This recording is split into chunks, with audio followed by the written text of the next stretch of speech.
I would like to welcome you to IASPM-US Research Seminar, Say It Loud, Black Voices in U.S. Popular Music Studies. My name is D'Angela Duff, and I'll be moderating the virtual discussion today. This event, which is part of the broader IASPM Research Seminar series, gathers Black scholars in the U.S. to discuss their books and books in progress in Black popular music studies. I'll start off by reading everyone's bios in the order in which they'll talk, and then they'll speak for about 5 minutes. And then we'll go to the Q&A. So please feel free to send your questions in using the Q&A box at the bottom of your screen. If you're on a desktop, it would be really helpful if you put your questions in the Q&A box as opposed to the chat, because sometimes there's a lot of chatter and sometimes it's really hard to find those questions. So please do put them in the Q&A box. So the first bio I will read is Britney Proctor, who received her PhD in African American Studies from Northwestern University and is a visiting assistant professor in the Department of Gender and Sexuality Students at the University of California, Irvine. Her research interests include Black studies, Black popular music, gender and sexuality studies, Black feminist theory, sound studies, visual culture and performance. Her work has been published in places like the Journal of Popular Music Studies, Sounding Out, Feminist Formations, Hyped on Melancholy, and African American Review. She is currently completing a book manuscript about Minnie Riperton's debut album, Come to My Garden, 1970. I can't wait for this, for Bloomsbury Press, 33 1/3 series. After Brittany, we'll have Elliott H Powell, who is a Beverly and Richard Fink Professor in Liberal Arts and Associate Professor of American Studies and Asian American Studies at the University of Minnesota. His work sits at the intersection of race, sexuality, and popular culture. He is the author of Sounds from the Other Side, Afro-South Asian Collaborations in Black Popular Music, University of Minnesota Press, 2020. His work can also be found in many journals and edited volumes like GLQ, a journal of lesbian and gay studies, the Routledge History of American Sexuality, and The Black Scholar. Following Elliott will be Daphne A. Brooks, who is a William R. Kennan J. Professor of African American Studies, Women's, Gender, and Sexuality Studies, and Music at Yale University. She is the author of Bodies in Dissent, Spectacular Performances of Race and Freedom, 1850 to 1910, Durham, North Carolina, Duke University Press, 2006, winner of the Errol Hill Award for Outstanding Scholarship on African American Performances from ASTR, Jeff Buckley's Grace, New York Continuum, 2005, and the recent and amazing liner notes for the Revolution, The Intellectual Life of Black Feminist Sound, Harvard University Press, February of this year. She has written liner notes to accompany the recordings of Aretha Franklin, Tammy Terrell, Nina Simone, and Prince, whose birthday is today, as well as stories for the New York Times, The Guardian, The Nation, and Pitchfork. After Daphne, we'll have Kimberly R. Mack, who's an associate professor of African American literature and culture at the University of Toledo. She's the author of Fictional Blues, Narrative Self-Invention from Bessie Smith to Jack White, University of Massachusetts Press, 2020. Kimberly is writing her second book, The Untold History of Early American Rock Criticism, under contract with Bloomsbury, about the Black, Indigenous, and people of color and white women who helped develop American rock criticism and journalism during the 1960s and 1970s. Her 33rd and a third series book, Living Colors, Time's Up, will be published by Bloomsbury in 2023. She is also a music critic and memoirist whose work has appeared in Long Reads, No Depression, Relics, Music Connection, Pop Matters, and Hot Press. Last but definitely not least, Matthew D. Morrison, a native of Charlotte, North Carolina, is an assistant professor in the Clive Davis Institute of Recorded Music at New York University's Tisch School of the Arts. Matthew holds a PhD in musicology from Columbia University, an MA in musicology from the Catholic University of America, and was a presidential music scholar at Morehouse College. Matthew is the Susan McClary and Robert Walser ACLS Fellow 2021 to 2022, and he will be in residence at the University of Edinburgh, completing his manuscript titled Black Sound, Making Race and Popular Music in the US. So we will now have about approximately 5-minute presentations from all the speakers, beginning with Britney Proctor. Hello, everyone. Hopefully everyone can hear me. My name is Brittany Proctor, and today I will be talking a bit about my book, if I can get my share screen to work. Okay, cool. I will be talking about my book, Many Repritons Come to My Garden, which is forthcoming with Bloomsbury Press, and in particular, the 33 1/3 series. I have the very great fortune of writing this book.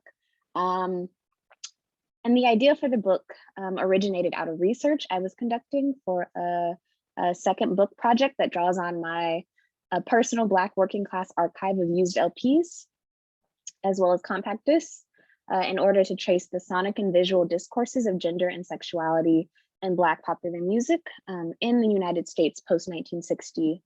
And in particular, I was working on a chapter on what we now term fusion music. So I was writing about fusion music, thinking through the concept of genre, both as a way of categorizing Black music, but also as a way of taxonomizing the category of the human, and also thinking about Many Repritons' vocal performance on Come to My Garden. And the more I tried to write this chapter and work on this chapter, it became apparent that it was necessary to write a standalone project on the album. And that's primarily because there's very little written about the album in general. There's very little written about Minnie Riperton and Charles Stepney, who produced the album, who was so integral to the production of the album. All of his compositions composed the album, and their work in general has been largely overlooked in music print culture. And I think also there's a way that Charles Stepney is made somewhat invisible by music print culture of the time, even though his contributions to Black popular music of the 1960s and 1970s is immense. And so it was important for me to be able to write this book and to think about Stepney's work as well as Minnie Riperton's work, and think about their collaboration and how they really enabled each other to create such masterful work. And as we know, Minnie Riperton, much of her work is, or the writing about her work is revolves around the Perfect Angel album of 1974. Ideas around her voice and her range. But I really, I found it important to come to this album and think about how Come to My Garden is the genesis for a lot of her sound moving forward, and a lot of the acoustomatics that revolve around the natural environment. And as we know that both Minnie Riperton and Charles Stepney died fairly young, and there is the archival memory of their work, and public memory, especially the public memory of Riperton, revolves around her untimely passing due to cancer. And so I wanted this project to recover Charles Stepney's role as an arranger producer on the album, and also to think, expand the public memory of Minnie Riperton by returning back to this album. Also because the album is anticipating so many sounds that are come to dominate and popularize the 1970s, and it's and in particular the the album's disregard in many ways of genre as a way of taxonomizing Black popular music. And so the book not only ruminates on the cultural and artistic significance of the album, it also contemplates its disruption of sensibilities held near and dear to Western music cultures. And so also outside of Stephanie and Ripperton, the book also discusses other collaborators that are all on the album, like Maurice White, Ramsey Lewis. The book will also include an interview with Richard Rudolph. I had the great fortune to talk with him and to interview him about the album. And Richard Rudolph was a songwriter who worked on the album and the former husband of Minnie Riperton. And in general, the album is a cult classic with a fairly large underground following. And more recently, we see the album you kind of thrust back into popular culture. In particular, the song Le Fleur emerges in Jordan Peele's Us at the end of the film. The song also appears in a Microsoft Surface commercial. And we've also just celebrated the 50th anniversary of the album. And so it was imperative for me to return to this beautiful and tragically overlooked work, not only because Ripperton and Stepney were one of the most talented maestro and singer duos of the 20th century, but they also engendered a new mold for Black artists and musicians of the 1970s, which entailed deep collaboration between arranger, producer, and a Black woman vocalist. So that's a bit about my book. Thank you so much for being here today, and it's truly my honor and pleasure to be in conversation with everyone today. Thank you so much, Brittany. And I want to make a correction in terms of the order. So actually the order is going to be after Brittany, Matthew Morrison, Elliott Powell, Kimberly Mack, and we're going to end with Daphne Brooks. So next up we have my fellow NYU faculty, Matthew D Morrison. Thank you so much, D'Angela. I appreciate the introduction, and I'm very happy to follow my colleague Brittany here in her amazing work on Minnie Riperton. As Eric pointed out, it is high time that we are really highlighting her brilliance here within the history of popular music. So thank you again to IASPM for the invitation here, and I'm happy to be a part of this conversation. So let me make sure that I'm checking my time here. So I'll start first by saying, I'm sorry I don't have any slides here because I was afraid that I would already talk over 5 minutes. And so I'm trying to be reasonable here. But I would not be doing this project, period, if it were not for one of the members of this panel, who is Daphne Brooks. I began to really think deeply about Blackface minstrelsy in particular, in relation to my own work on Black music from taking a class with Professor Brooks when I was in graduate school. I think maybe this was 2009. The same semester I took a class there also with Sadia Hartman. And between those two classes, my mind was just so blown. I remember asking Daphne like halfway through, like, why are we still talking about Blackface? And Daphne was like, you'll figure it out. And here I am, having figured that out, or still in the process of figuring that out. And so my book is called Black Sound, Making Race and Popular Music in the United States. And I think it'll be easier for me to just read a little bit about what I've written about this work. And then I will go into a little bit more detail about where we are here. But again, I am just very grateful and forever indebted to Professor Brooks, who will always show up in anything I write about Blackface in general, or just popular music overall. And so Black Sound, Making Race and Popular Music in the United States is a work in which I unpack the aesthetic legacy of Blackface minstrelsy in an effort to uncover the relationship between performance, racial identity, and intellectual property in the making of popular music and its industry from the early 19th century to the turn of the 20th century.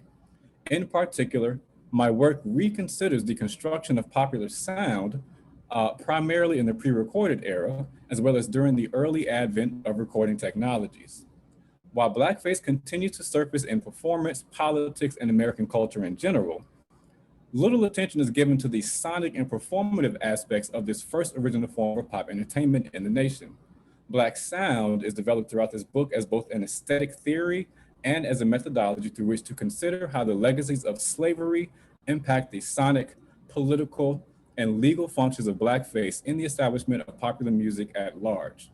The term Black sound, I want to be explicitly clear here for everyone on this call, as well as anyone who engages in Black work. The term Black sound, capital B, one word, does not purport to stand in for the myriad of complex sounds produced by African Americans or Black peoples. Instead, it is developed to reveal the material and ephemeral remnants of their sounds of performance that have been co-opted and amalgamated to draw on the work of Taban Nyong'o into the making of popular music, subsequently shaping how the music industry, as well as notions of race and property, have developed in relation to one another. So that's the sort of quick and dirty here of what the larger premise of the work is. And again, I think one of the things that I'm really trying to do is sort of drawing on, as well as the work of Saidiya Hartman, to think about critical fabulation. I'm not really critically fabulating as much in this work, but I am really trying to reimagine based on historical documents, whether they're written text, whether they are minstrel manuals, whether they are guides, whether they are reviews of performances, whether they're words by Frederick Douglass, whether just a whole host of materials to really sort of unpack and reconsider what did blackface performance sound like in its various moments over the course of the 19th century before ragtime sort of takes over in the establishment of Tin Pan Alley in particular, to really shape the direction of US popular music at large, but really based in so many ways on the formal, aesthetic, and other aspects of minstrelsy itself as a specific style and form. And another one of the things that I'm really trying to highlight in this work, in addition to the sort of thinking about the aesthetics and the sound, is how do we think about property? We can never imagine the history of this country or any part of it, economically, culturally, or otherwise, without really seriously considering how slavery shapes the way that it develops over time. So Black sound, again, another reason for using that term in this way to think about blackface as a sonic complement, right? Is to really highlight that we never get through, we are never past the afterlives, to draw on the work of Christina Sharp, of slavery in particular, or in the wake rather of slavery there, to think about how we are really imagining how we're continuing to develop within, push against, and in many ways suffer from, depending on your positionality, that larger history. And so a lot of the work that I'm doing here is focused directly on thinking about how copyright laws and the sort of ontological making of intellectual property, how it even became imagined as a concept in the United States, comes directly out of the ways that performance that was drawing on the property, the people, the performances of Black people, who were not privy to being able to claim ownership over their own bodies in many ways, and especially not over their aesthetics, how that becomes really assumed as a public domain over time into the making of popular music. And so then this is how we get over and over again until 1976, when the US copyright law shifted to include recordings, the continued sort of repurposing, remaking, mimicry, all kinds of things of Black music practices that go from local to popular without any sort of direct recognition or compensation for that over time. That still happens in ways today because our copyright laws are written so directly around the way we think about a specific text, a book or a map in particular, and when we think about authorship, especially it comes directly out of slavery, that authorship is often assumed to have a gendered and race construct of being white and male. So I'm trying to push against these things to think about the orality and the other traditions of Black music practice that are at the base of and at the top of how we imagine the sort of distribution and making of popular music at large. So I think I should stop there. Thank you all. Thank you so much, Matthew. And next up, we will have Elliott H Powell.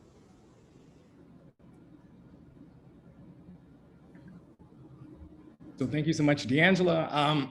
Excuse me. I also just want to thank Brittnay and Matthew and Daphne and D'Angela for agreeing to participate in this event that Kim and I have organized.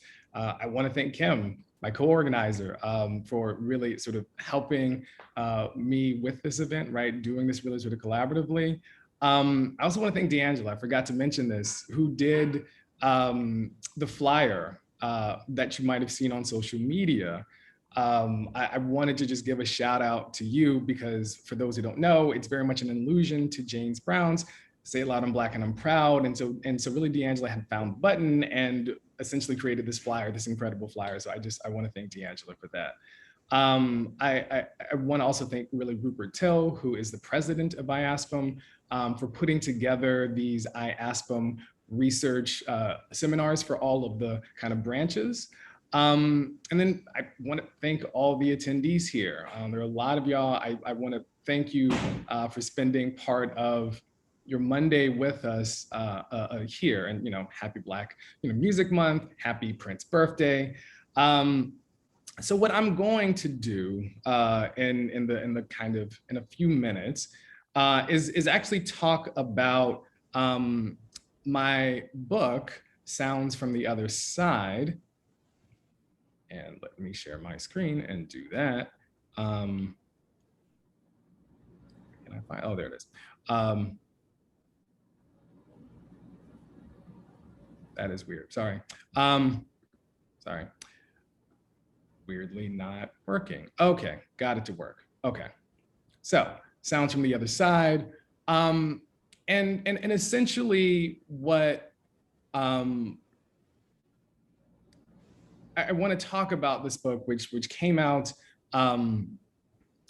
last November with really the University of Minnesota Press.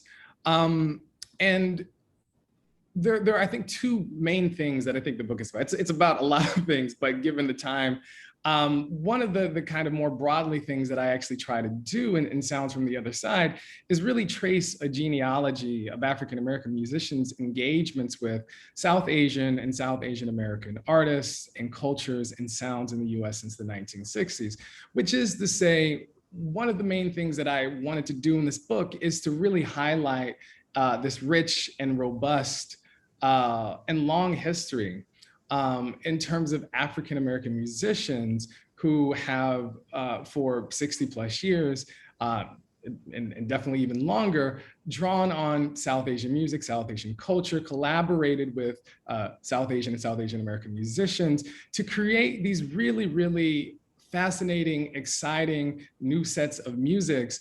And the second thing that I really want to hit home in terms of my book is that the music that gets created out of these sets of collaborations, out of these Afro-South Asian sets of collaborations, is this a kind of imaginative space. These engagements, these collaborations, these cross-cultural practices were sites of alternative world-making visions. They were spaces and practices where other possible worlds, more liberatory worlds, were actually being imagined. And so in the book, I call this imaginative space, I call the pursuit of this imaginative space as the other side of things. So that's the analytic that I use. And essentially over 5 chapters in an epilogue, I focus on certain sets of really Black artists and very much albums that for me really illustrate this pursuit of the other side of things. So I talk about John Coltrane and his own forays into South Asian music and spirituality are really well known. But what I wanted to do is to pick an album that we might not readily think of as having these kinds of really sort of South Asian influences. So I do a reading of A Love Supreme, and I talk about the ways in which that album is very much focused on drawing out resonances in Black Southern spiritual traditions, but also South Asian sets of spiritual traditions, as well as musical kinds of traditions. So for me, an album like A Love Supreme becomes this kind of Afro-South Asian album that really embodies what Coltrane called really the life side of things. And so I move that then to go to other sets of artists. I talk about Rick James, and essentially Rick James, for those who don't know, since really the early 1970s, learned how to play the sitar, he learned how to play the tabla. He waited until 1986 to actually play it and perform it on his own record, and it was for a political album called The Flag, which is an anti-Reagan, kind of anarchist kind of album. It's a fascinating album. So I talk about, it's also very sex positive because we're talking about Rick James here. I talk about those kind of entanglements, right, between eroticism, sexuality, race. I talk about Andre 3000 and the AT Aliens era and the use of the turban, and how the turban signifies for Andre 3000 multiple sets of things. It's Blackness, it's Southernness, it's Black Southernness, it's queerness, it's South Asianness. The kind of capaciousness of the turban is key because it actually binds and makes intimate various sets of peoples and cultures and sets of traditions. I talk about Missy Elliott's "Get Your Freak On." I talk about the song called I talk about the song called "Addictive" by this artist named Truth Hurts. There was a very popular record in 2002, sampled a Bollywood recording. I talk about that as a kind of Black and South Asian sex positive queer feminist record. I talk about Beyonce, I talk about Timbaland. But when I think about my book, and part of the reason why Miles Davis and James Ntume and Bud O'Roy are actually on the cover of my book is because Miles Davis is on the corner album, I think becomes really representative of what I imagine to be the other side of things. On the Corner is an album that Miles Davis came out with in 1972. It was his really, really earnest attempt to reach the Black Power generation, hence thinking about the corner and of course, thinking about the street corner, which was very central to really Black Panther sets of politics and political visions. It's also Miles Davis's first and only studio album where he hired South Asian musicians, featured South Asian sets of instrumentation. It's also his first and only studio album where we had an explicit kind of allusion to queerness. And so I do a reading of this figure who's off to the side, and I talk about this particular set of figure as a queer figure, as a Black queer figure, in part through my interview with Corky McCoy, who actually did the album illustration. And he was a good friend of Miles Davis. And he was explaining to me that that particular character was done on purpose to actually highlight the marginalization of Black queer people, not only in US society, but also within larger sets of social movements at this time. It was also very much an allusion to Miles Davis's brother, Vernon, and it was also an allusion to Miles Davis's friendship with James Baldwin. And so what I do in that chapter is I think about what kind of blueprint, what kind of imagining gets created on an album like On the Corner that is heavily invested in Blackness and South Asianness and queerness. And I make the argument that Miles Davis offers us this thing that I refer to as corner politics, that I draw really on the work of Kathy Cohen and her reconception of queer about it being basically about it being defined as one in relation to power rather than some set of imagined kind of homogenized identity. I read it through how might Miles Davis be actually thinking about the corner and those who are actually pushed to the corners of society, and that being a kind of political organizing ideal that makes intimate, that builds solidarity, and does so in a way that it is intersectional, that is comparative, and that is transnational. That kind of world-making vision that Miles Davis creates visually and sonically for me is part of this genealogy that I trace that I call the other side of things. And so I will stop sharing my screen and I will give it over to actually D'Angela. Thank you so much. So next up, we will have Kimberly R. Mack, and I just want to remind everyone to put your questions in the Q&A chat box, particularly while you have them, because sometimes you forget your questions. So just feel free to go ahead and put those questions in the Q&A, and we'll get to them once we've gone through all of our panelists. So Kimberly, take it away. All right. Hello, everyone. Thank you so much to Elliott Powell, my co-organizer, who's been amazing. Thank you to D'Angela for the wonderful flyer and for being our moderator. And thank you also to all of my fellow panelists, Brittnay, Matthew, and Daphne. So I am here to, and Elliott, of course. So I'm here to talk to you about my recent book, Fictional Blues, Narrative Self-Invention from Bessie Smith to Jack White.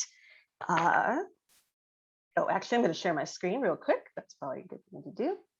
Hold on. Okay. And okay. So what happens if we put Stagger Lee, Ma Rainey, Robert Johnson, Big Mama Thornton, the fictional blueswoman character Suge Avery from the novel The Color Purple by Alice Walker, Rhiannon Giddens, and Gary Clark Jr. into conversation with each other? What might that conversation tell us about the blues, fictionality, life writing, and narrative writ large? Fictional blues came out of my interests in 20th and 21st century US literary studies, with a focus on African-American literature, US popular music, and creative nonfiction, specifically autobiographical narrative and memoir. I grew up in the US, in Brooklyn, New York, mostly with the strains of rock and roll in my house. And I was frequently enthralled by the musical characters I'd read about in rock music magazines, like Rolling Stone and Cream, where the artists and the writers alike would self-mythologize through fantastical stories. Sometimes the rock musicians would talk about their blues influences, but I didn't know much about the blues at the time. I grew up and eventually learned about the true history of rock music, that it came from rock and roll, and that rock and roll grew out of the blues and rhythm and blues, with some jazz, folk, and country thrown in for good measure, and that all of these musics had Black American origins.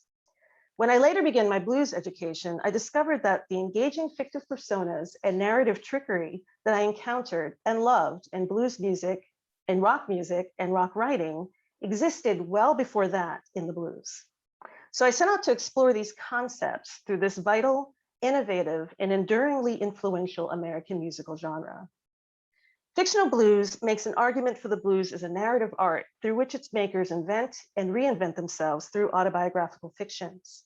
It's the story of how a range of artists, both real and imagined, invented their own personas independent of the so-called authentic blues, which is often predicated on the notion that Black men and women from poor or working class backgrounds are more naturally suited to understand and thus perform the blues honestly. My book makes an argument for the blues as a genre that's focused on stories and storytelling. And through taking a historical perspective, it grapples with the ways in which the earliest blues makers from the beginning of the 20th century serve as models for the largely contemporary subjects in my study.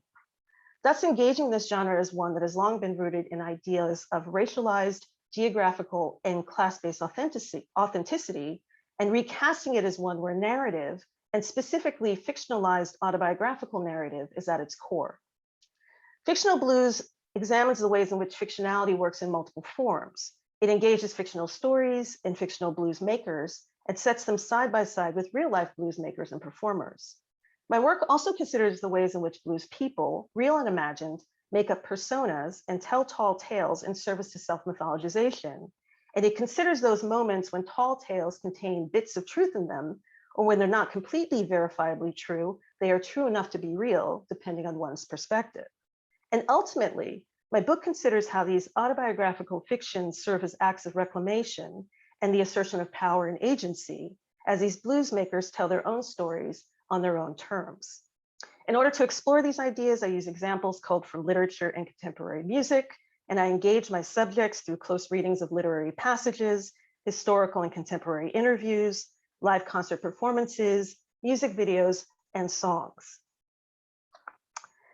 Chapter 1 forms the foundation of the book from a historical perspective. I start with the Stago Lee tale and its various tellings and retellings, and I look at the resonances of the story and how the mythology echoes in other texts, such as Train Whistle Guitar by Albert Murray and Ethel Waters' autobiography, His Eye is on the Sparrow, and how the bad man and also the bad blues woman comes out of that. In chapter 2, I engage the fictive classic blues women in Alice Walker's The Color Purple and the real life blues women, Big Mama Thornton and Amy Winehouse. Chapter 3 is the only one in the book that is exclusively literary. And in that chapter, I look at short stories and novels, as well as excerpts from white blues rock musicians' memoirs that are focused on Robert Johnson, including works by Sherman Alexie, Walter Mosley, Eric Clapton, Keith Richards, and Bob Dylan. Chapter 4 is about white blues rocker Jack White, formerly of the White Stripes, and that's a chapter exclusively addressing a musical figure.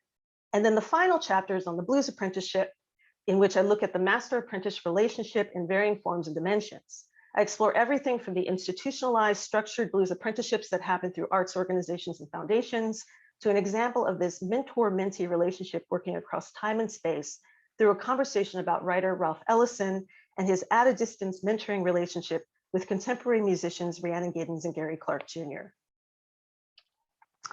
My new book project, a continuation of my research interests exploring the ways in which narratives are formed and expressed both musically and through words, is tentatively titled The Untold History of Early American Rock Criticism. My book, which is under contract with Bloomsbury, moves beyond the conventional narrative of rock criticism and journalism that puts straight white male writers at the center, and instead explores the important writerly voices of women of color and women, people of color and women. I look forward to talking about either of these books during the Q&A. Thank you. And now I'll turn it over to D'Angela. Thank you so much, Kimberly. Next up, we will have, there you go. Next up, we'll have Daphne Brooks.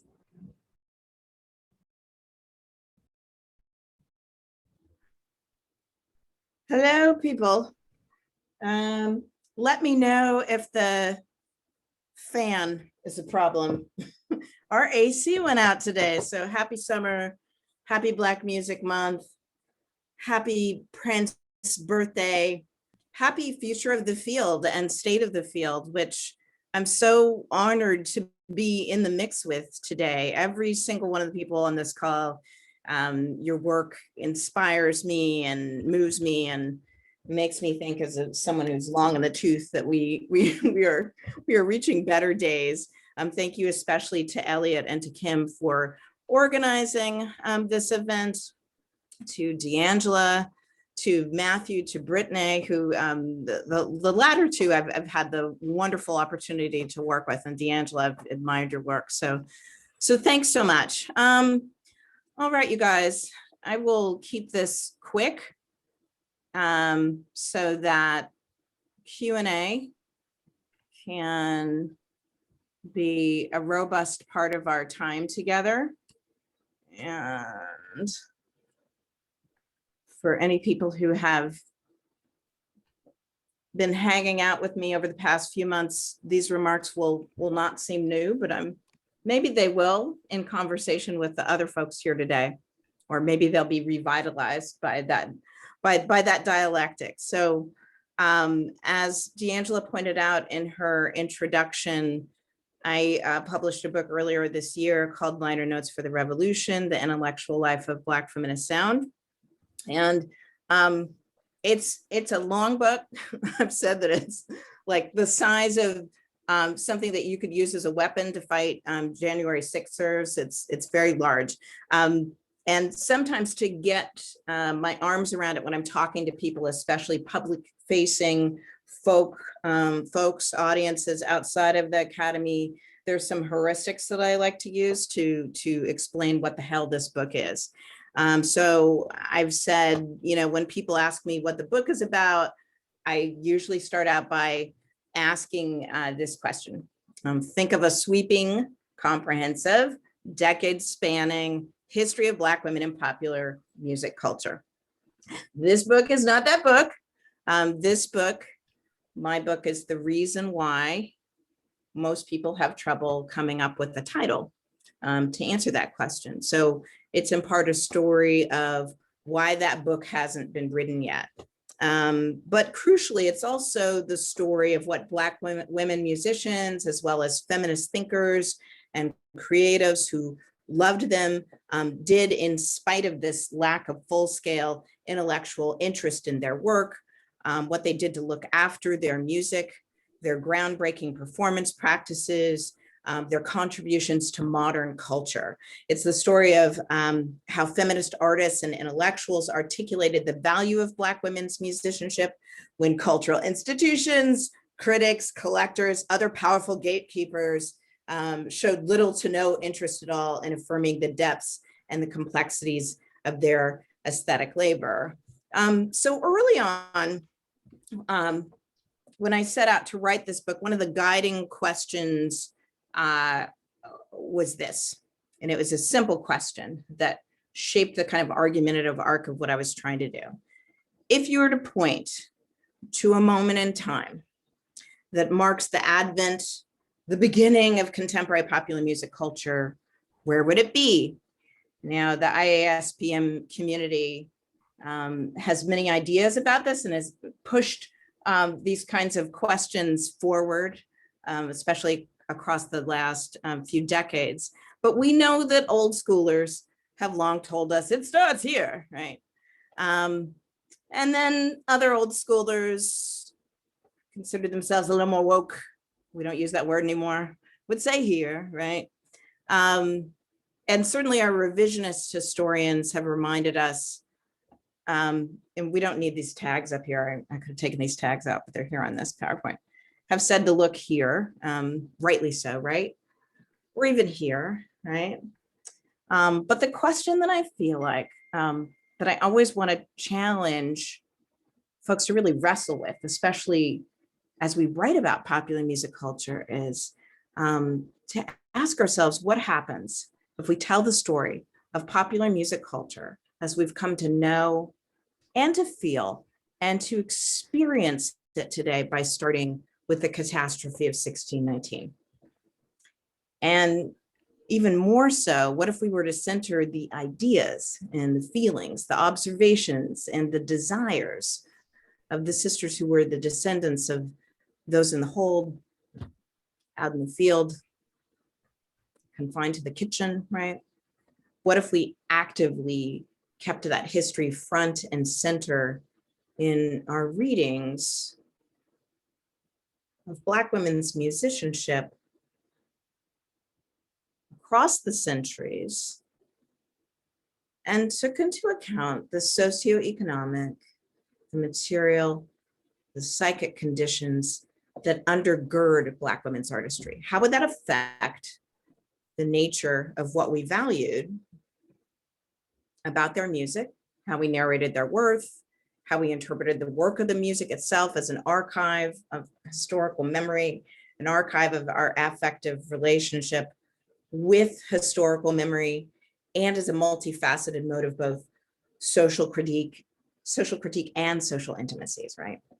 I lived with this project for many, many, many years, as many people on this call know, and what became clearer and clearer and clearer to me is that the thing that I was ultimately after was shaped by, of course, centuries of violence, systemic inequities, the enormity of chronic loss and marginalization, and how our writing about popular music culture might do a better job of capturing all of that in our prose, in form and content. But as I indicated a moment ago, I was also determined to tell a story of, this is my pun, I always like using this pun, little motto, oh, it's not gonna, all the young dudes carry the news, right? So it couldn't be a full narrative unless I took into account all of the young and the old dudes carrying the news. You can hum it along to yourself, many of whom I want to stress, ethically so, that they're my friends, my mentors, my collaborators, my interlocutors, my critical sparring partners, my debaters. So it would in part be a story about them, but one that also was equally, if not more so, ultimately about the nearly wholly overlooked history of Black women culture makers, performers and writers, right? Activists, and neighborhood folk and family members.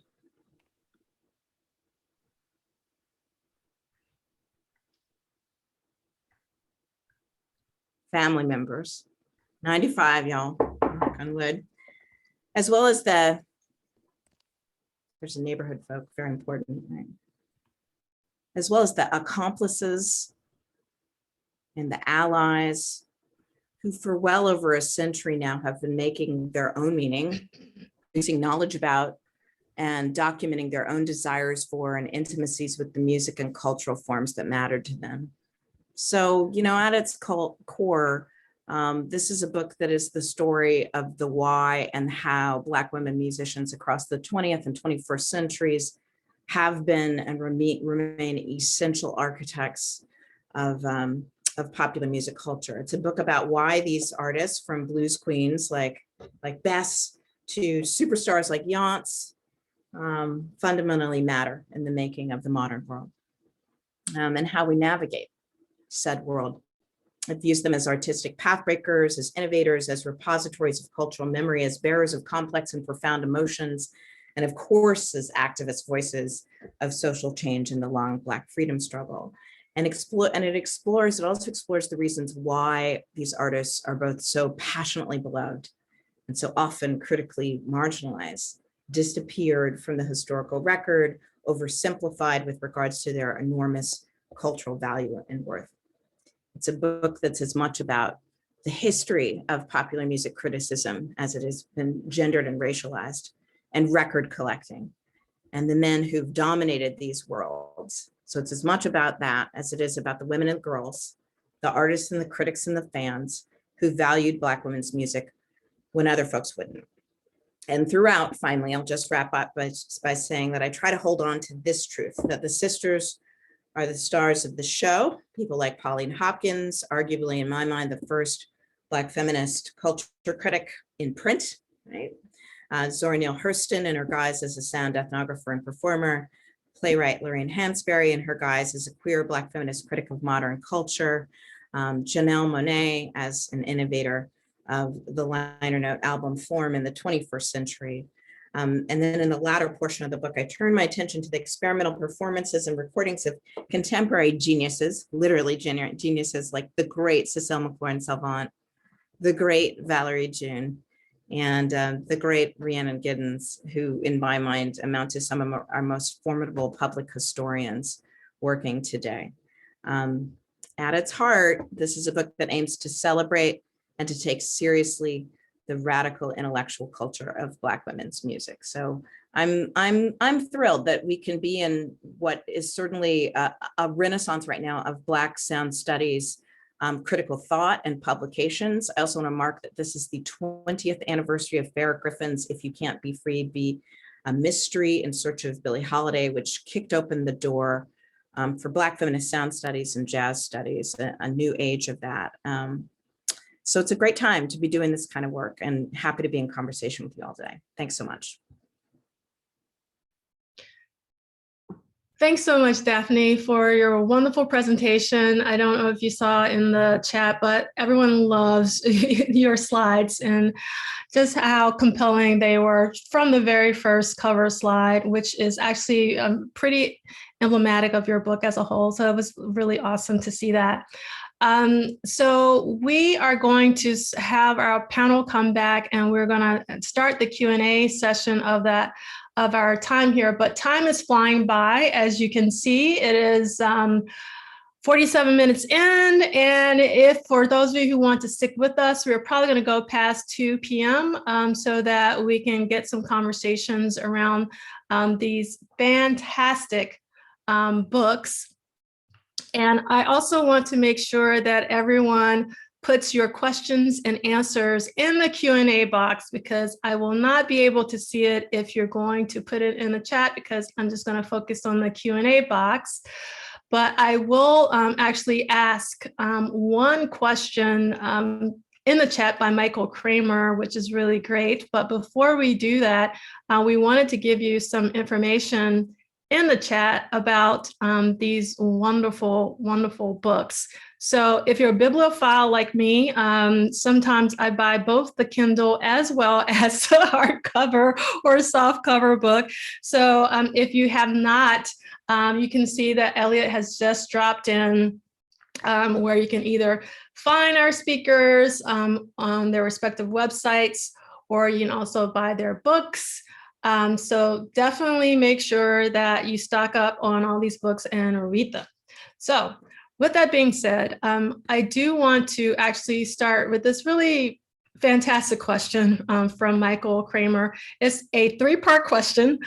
So in terms of the panelists, just address the part that really resonates with you. So Michael Kramer says, I'm curious about the capitalism part of all of these wonderful, powerful presentations. How do we better think about the relationship of these Black musical voices to the market, to commodification, to consumerism? Do these voices and stories point to modes of survival within capitalism's exploitations and opportunities? Do any of them point to potential emancipations from capitalism to other political economies or political economic imaginaries? So because that's so much, and his question is in the chat, I'm going to repost it for the panelists in the chat, so you can refer to it when you want to respond to it. So can I get a volunteer if one of the panelists would like to begin with Michael's question? Otherwise, I'll start calling on people. I could say something really quickly. Thank you. So Many Rivertons Come to My Garden, in my estimation, is not as lauded as other albums during its time because of its inability to be a commodity in the way that most albums are circulating at the time, vis-a-vis, its popularity, right? Because of its disavowal of genre as a guiding logic to its formation. And so I think the album is less concerned about producing an album as a commodity that gets circulated, bought, sold, that ends up charting via its singles, but rather the logic is about collaboration, about experimentation, and that's the guiding logic of the album. And so that's a tension that I'm writing through in the book. But yeah, that's what I will have to say about that question. Thank you. Thanks for that, Brittany. I'll say very quickly that for me, the music market does not exist without Black people and Black music, in the same way that capitalism in this country doesn't exist without slavery. And so I'm thinking about Cedric Robinson and racial capitalism. The two things are entwined and enmeshed in ways that they are inseparable. And so part of the political stakes of my project is to try to highlight that work that's already been done that makes that explicitly clear. And also, it's a project of repair and reparations as well, because I don't think that we can really begin to fully account for and address the erasures, the exploitations, and the ways that where we get to today without doing some kind of repair and accounting for that then. And that gets to a lot of the ways that copyright laws and intellectual property is imagined, that leaves us out of sort of the space of thinking about those things as tangible objects that can be absorbed or taken in, when especially they're coming from performance traditions that are often either left outside of or not a part of certain types of ways that are deemed to be legible under a capitalist system that we exist in. Thanks so much, Matthew. Daphne? Yeah, I mean, I'll just say very quickly, I love those responses, and I really appreciate the question. And, I think one of the things that I hope my work and other people's work can demand us to linger on as culture workers ourselves is to what extent is intellectual life bound up with capitalism in the West. And part of what my book is trying to do is to make an argument that it's fundamentally linked to the ways in which Black folks have the access to capital within the culture industry. The counter narrative and the counter history is the ways in which marginalized peoples can create knowledges that exceed the market and have something to do with producing a kind of robust ethical relationality to one another through art.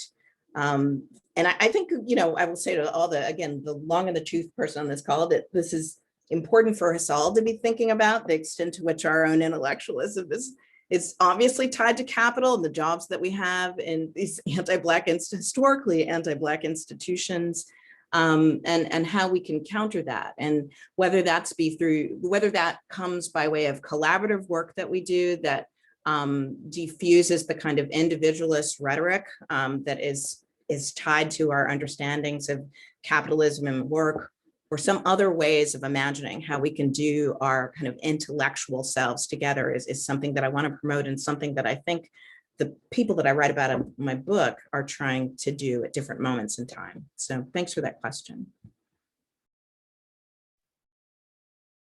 All right, I think we're going to go on to another question, if that's okay with everyone. So Camila actually asked a really great question, in my opinion. So to all the panelists, thanks for doing this important work. What was the most unexpected learning they each experienced about their subjects while engaging in research for their respective works?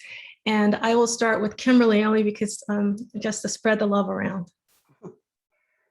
Yeah, thank you.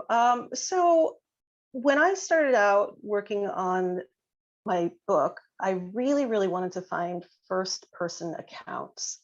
My book is about narrative, and I wanted folks to tell their own stories. And it was actually harder to find that than I thought it would be. A lot of the narratives were kind of mediated through other people's voices of the early blues folks. So I was very happy and excited to find some early interviews with Mamie Smith, who, in 1920, recorded Crazy Blues, which was the first blues song recorded by a Black woman, and it set off the whole blues recording boom.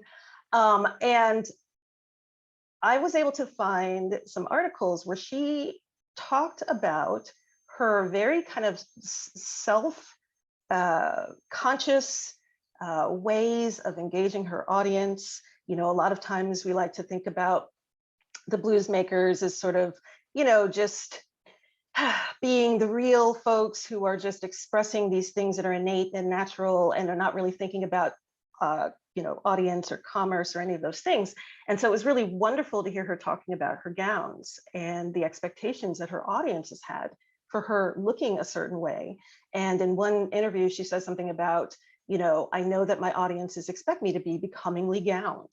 And so I don't want to let them down. And so I thought that was really wonderful. And it also really tied into one of the arguments that I'm making about blues folks being sort of the self-conscious creators of their own stories, their own narratives, and their own, really important, innovative work. So that was something that was really exciting, to get that first person perspective, her voice, without someone else, trying to translate it for us.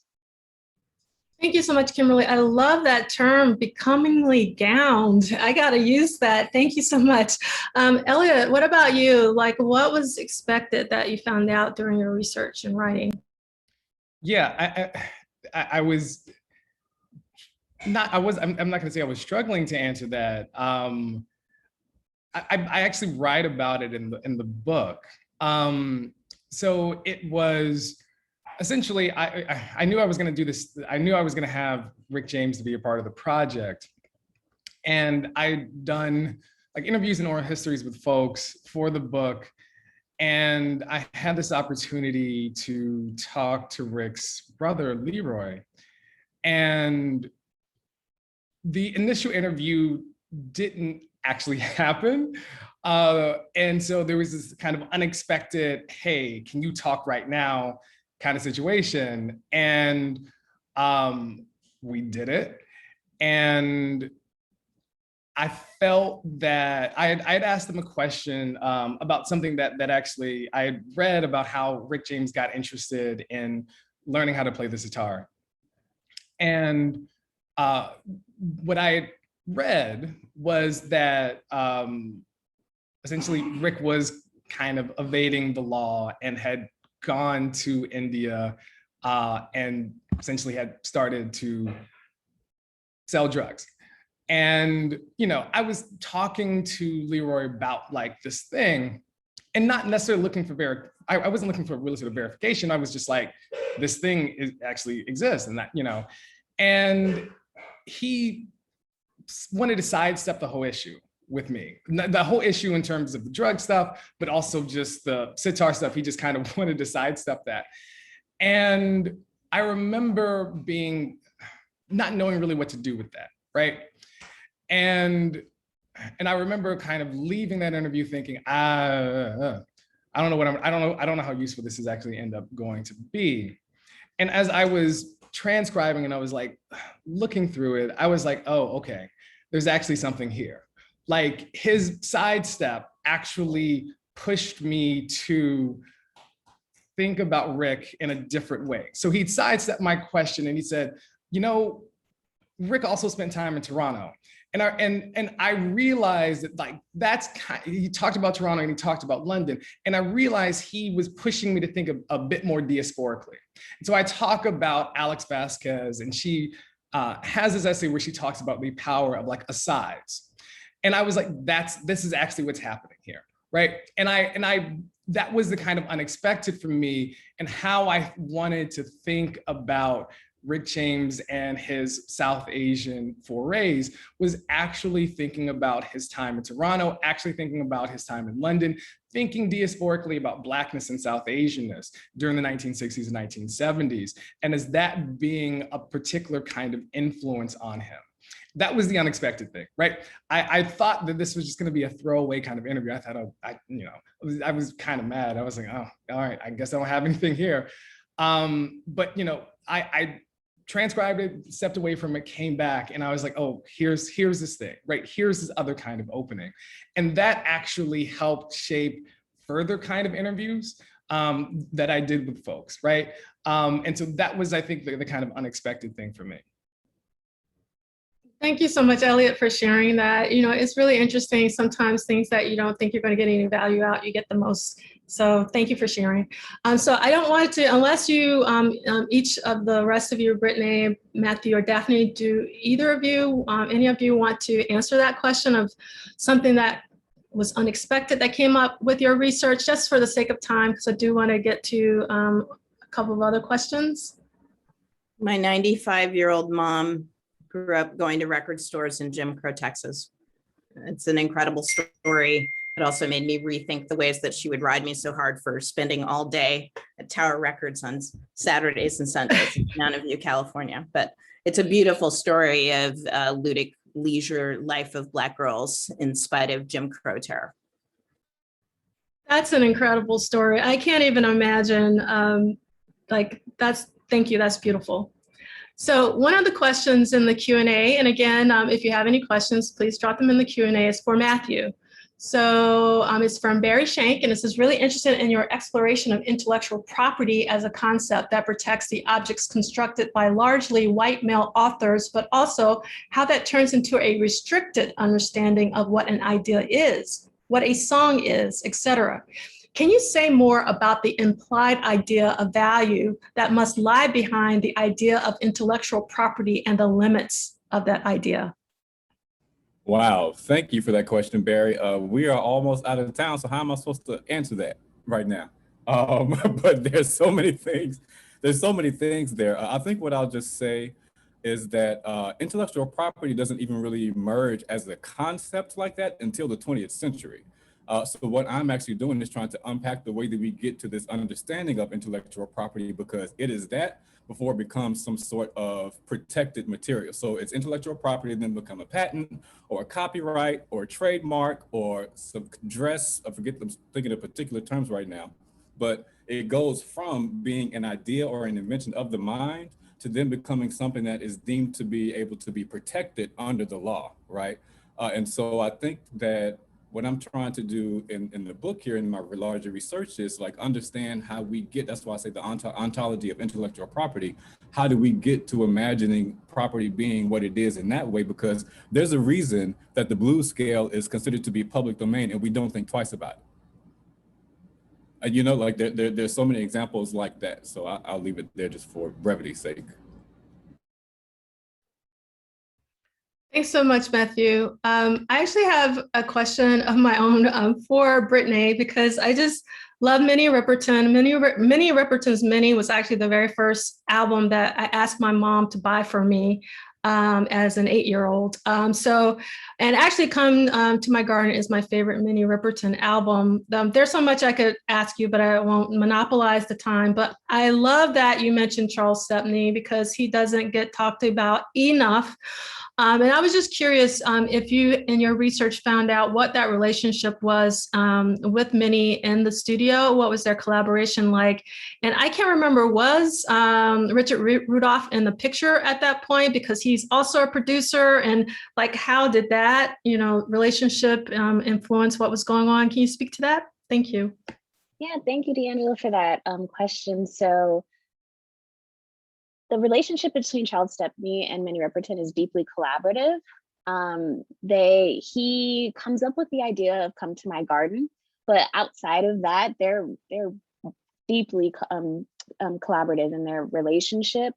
Richard Rudolph actually ends up becoming a songwriter because of Charles Stepney. So they have a tape recorder, and he is, plays on the guitar what he calls poorly parts of Le Fleur, and he is singing lyrics, or Minnie is singing lyrics that he's written, and Minnie, without Richard Rudolph's knowledge, takes the tape deck to Charles Stepney and plays that to him, and he's like, "Who wrote this?" And she's like, "Oh, Richard did."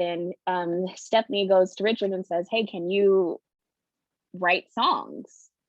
And Richard Rudolph is like, no, this is just something that I'm like doing for leisure and fun. Like I'd be a songwriter. And Charles Stepney was like, if you can do this, then I want you to write songs on this album. And in my conversation with Richard Rudolph, he said that Charles Stepney actually was like, didn't take advantage of him, right? Listed him as a songwriter on the album, made sure he got credits for his song and that he could get the songs copyrighted so that he, you know, down the road wasn't taken advantage of. So again, it's pretty amazing how collaborative the album is, or the process of making the album is, especially considering it wasn't, it was recorded in a week. So, but everyone is working together. Everyone's in the studio at the same time. The Chicago Symphony Orchestra is also so much a part of the process. So yeah, it's pretty wonderful to see just how deeply collaborative the making of the album is. Thank you. Thank you so much for that, Brittnay. I know that we're supposed to end it now, but I want to end on one question for Daphne, because I really believe in sort of speaking people's names. I've only heard of Pauline Hopkins through your presentations of your book. Can you say a little bit more about her? Let's give her a little bit more love. I would love that. Thank you, D'Angela. I'll be brief. You know, for scholars of 19th century African-American literature, she's already a rock star. And she's somebody who came to me through the Renaissance and 1980s academic archival breakthroughs, the Schomburg Library of 19th century African-American women writers. When I was an undergrad at UC Berkeley, I did my senior thesis on her and Ida B. Wells. She came up with a family who performed as the Hopkins colored troubadours and was a vocalist. She was called one of the great, excuse me, classical vocalists working in the popular realm in the Boston area in the 1870s and 1880s, Boston's favorite colored soprano. And then she transitioned to being a Black nationalist journalist, as well as one of our most formidable and inventive novelists working at the turn of the century and melding together all these different popular forms, dime store novels, Gothic fiction, the sentimental, all in the service of Black uplift and anti-lynching Black feminist ideas. But she also wrote about music extensively for the Colored America magazine, which she also edited until Booker T. Washington's machine thought she was too off the chain and pushed her out of her position. So kind of putting together the ways that she was writing about music, both in her fiction and also in her journalism, and thinking about how all of that tied to Black radical uplift ideals is something that I hope we can all continue to pay tribute to. It took something to be able to go to the music hall and listen to the Fisk Jubilee Singers and know that there were probably going to be crosses burning left and right wherever you went. So we want to hold on to those people and hold a space for those people who created the means for us to have this space today. So thanks, D'Angela, for asking that question. Thanks. Thank you so much. I'm really big on time and we are over. And so I would like to thank everyone for being here with us today and for your wonderful questions. Again, go back up to the chat there. Maybe Elliott, if you don't mind, like dropping that just like all the links again, just one more time. Yes, and you can see Matthew with all the spines of his books. And I just want you to see that spine for liner notes, how big it is. So there's going to be very robust reading there. And I hope that you enjoy the rest of your day, because today is Prince's birthday. I hope that you will play a little Prince to honor him. That would be awesome. And Elliott or Kimberly, I don't know if you have any closing remarks or if we're good.